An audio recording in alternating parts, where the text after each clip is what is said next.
ഇതിനേക്കാളേറെ ആരോട് വിജയരായിട്ടുള്ള ഉൾപ്പെടെ ഫേസ്ബുക്കിൽ ഉൾപ്പെടെ കുറിച്ചിട്ടുള്ളത് ഈ രാഹുലിനെതിരെ നേരത്തെ തന്നെ പരാതികളും നേതാക്കൾക്ക് നൽകി അന്നൊന്നും കൃത്യമായ ഒരു നടപടി കോൺഗ്രസ് സ്വീകരിച്ചില്ല. അതുകൊണ്ടാണ് ഇപ്പോൾ ഇത്തരത്തിൽ പെൺകുട്ടികൾക്കെല്ലാം ഒരു ഞാൻ ചോദിച്ചോട്ടെ, പരാതി പറഞ്ഞിട്ട് 3-4 മാസം നിങ്ങളുടെ ഈ കേരള ഗവൺമെന്റ് അന്വേഷിക്കുന്ന പോലീസ് പരാതിക്കാരെ അന്വേഷിച്ച് നടക്കുമായിരുന്നു.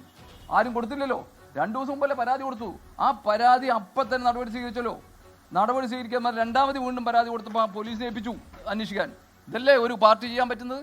അല്ലാതെ ഞങ്ങൾ അന്വേഷിക്കട്ടെ, ഞങ്ങൾ പാർട്ടി അന്വേഷിക്കട്ടെ എന്ന് പറഞ്ഞില്ലല്ലോ. ഈ കോൺഗ്രസ് കാണിക്കുന്ന മാതൃകാപരമായിട്ടുള്ള നടപടിയാണത്. ഇത് മറ്റു പാർട്ടികളാണ് ചെയ്യേണ്ടത്. നിങ്ങൾ തിരിച്ച് നിങ്ങൾ ചോദിക്കണം.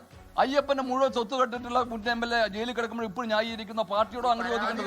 ഈ പരാതികൾ വൈകാൻ കാരണം പ്രധാനമായി ഇപ്പൊ പരാതി വന്നപ്പോൾ തന്നെ അതിജീവിത സൈബർ അടുത്ത് പോലും അധിക്ഷേപിക്കുക, അതുപോലെ തന്നെ അവരുടെ ഐഡന്റിറ്റി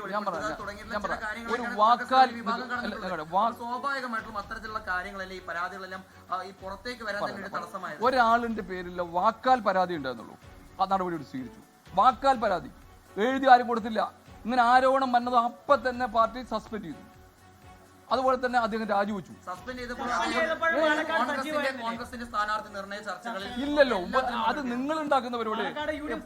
ഒരിക്കലും എവിടെയെങ്കിലും ഞങ്ങള് ആ കോർ കമ്മിറ്റി അദ്ദേഹം ഇല്ല, ഞങ്ങൾ അദ്ദേഹം ആലോചിച്ചിട്ടില്ല. അത് നിങ്ങൾ ഉണ്ടാക്കുന്ന പരിപാടിയാണ്. ഒരിക്കലും അദ്ദേഹമായിട്ട് സസ്പെൻഡ് ചെയ്ത ശേഷം ഒരു പാർട്ടിയുടെ ഔദ്യോഗികമായിട്ടുള്ള ഒരാൾ ബന്ധപ്പെട്ടിട്ടുള്ള ഒരു ചർച്ചയും അദ്ദേഹം. കുറച്ചു മുമ്പ് BJP പറഞ്ഞത് കൈപ്പത്തി ചിഹ്നത്തിൽ നിന്ന് ഔദ്യോഗിക സ്ഥാനാർത്ഥിയായിട്ട് മത്സരിച്ചാണ് MLA ആയിരിക്കുന്നത്. അപ്പൊ MLA സ്ഥാനം കൂടെ രാജിവെക്കാൻ പറയണം. അത് അവരുടെ വ്യാമോഹമാണ്, മനസ്സിലാണ്ട. അത് അദ്ദേഹം ഇനി തീരുമാനിക്കാൻ അദ്ദേഹമാണ്. ആര്? ഞങ്ങളല്ല. ഒരു കാര്യം ആണ് അദ്ദേഹത്തെ ഞങ്ങൾ പറയണക്കൂ. പാലക്കാട് ജനങ്ങൾ രാഹുലിനെ കണ്ടിട്ടാണോ കോൺഗ്രസിനെ കണ്ടിട്ടാണോ വോട്ട് ചെയ്തത്? കോൺഗ്രസിനെ കണ്ടിട്ടാണോ?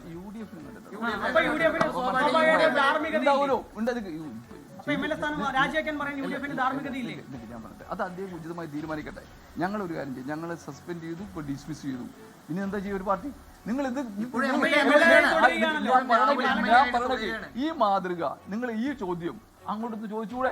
ലോകത്തെവിടെയായാലും ഏത് സമയത്തും 24 വാർത്തകളും ഓഗ്മെന്റഡ് റിയാലിറ്റി പാക്കേജുകളും എക്സ്പ്ലെയിനറുകളും വിശദമായി കാണാൻ ഞങ്ങളുടെ YouTube ചാനൽ നിങ്ങൾക്ക് സബ്സ്ക്രൈബ് ചെയ്യാം.